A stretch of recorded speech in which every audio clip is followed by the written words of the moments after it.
बड़ी खबर का रुख करेंगे। दिल्ली से इस वक्त की बड़ी खबर, बीजेपी केंद्रीय चुनाव समिति की बैठक चल रही है। राजस्थान के प्रत्याशियों को लेकर मंथन खत्म है। अब छत्तीसगढ़ प्रत्याशियों को लेकर चर्चा हो रही है।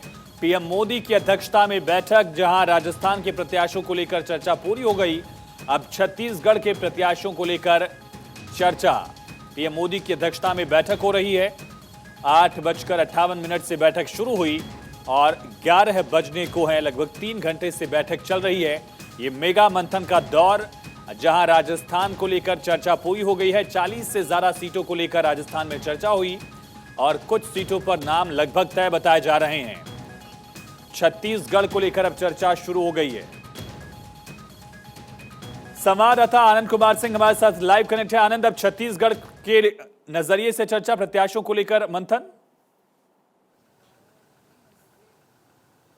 जी बिल्कुल आयुष, अगर बात करें आज की सीईसी तो उसमें 2 प्रदेश मेन थे, जिसमें से राजस्थान की सीईसी हो चुकी है और तमाम नेता यहां से या कहीं बीजेपी मुख्यालय से निकल चुके हैं। अब दूसरी सीईसी वो छत्तीसगढ़ को लेकर होनी है, जिसमें अब तमाम वो नेता जो छत्तीसगढ़ से हैं, जिसमें प्रभारी प्रदेश अध्यक्ष से लेकर पूर्व मुख्यमंत्री रमन सिंह, तमाम नेता सीईसी की टेबल पर बैठे हैं। और लगातार आपको बता दूं, छत्तीसगढ़ को लेकर एक बार पहले एक लिस्ट जारी हो चुकी है, जिसमें 21 उम्मीदवारों के नाम की घोषणा की गई थी और बाकी उम्मीदवारों को लेकर चर्चा हो रही है।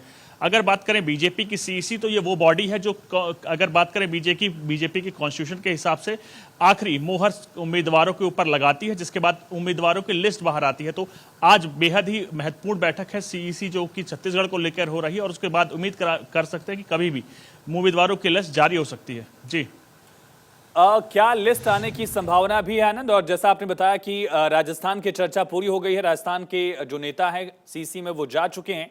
क्या राजस्थान की भी लिस्ट आने की संभावना है और कितने सीटों को लेकर ये मंथन स्पेसिफिक?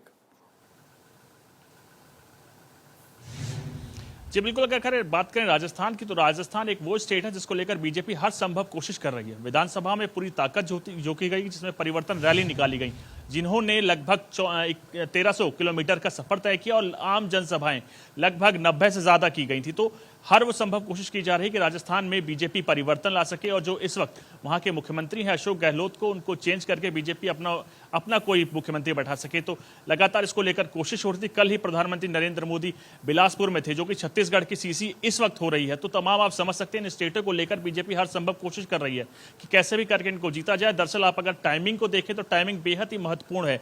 2024 अब चंद कदमों की दूरी पर है, उससे पहले ये तमाम विधानसभा चुनाव, कहीं ना कहीं अगर बीजेपी की इसमें प्रबल जीत होती है तो ये एक मोरल बूस्ट करेगी उन हर कार्यकर्ताओं का और नेताओं का, जिसको लेकर बीजेपी लगातार हर संभव कोशिश कर रही है।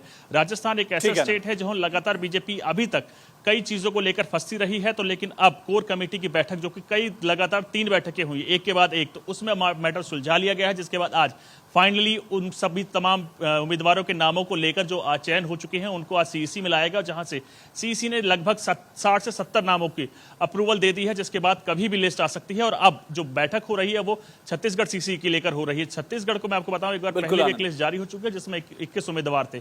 अब बाकी उम्मीदवारों को लेकर चयन हो रहा है और उम्मीद कर रहे हैं लगभग 1 घंटे तक की मीटिंग चलेगी, जिसके बाद कुछ फाइनलाइज या कहें आज की जल्द ही उम्मीदवारों के नामों का भी ऐलान होगा। आनंद, तमाम जानकारी के लिए बहुत शुक्रिया। राजस्थान की बैठक खत्म हो गई, छत्तीसगढ़ को लेकर चर्चा जारी है और लिस्ट आने की भी संभावना।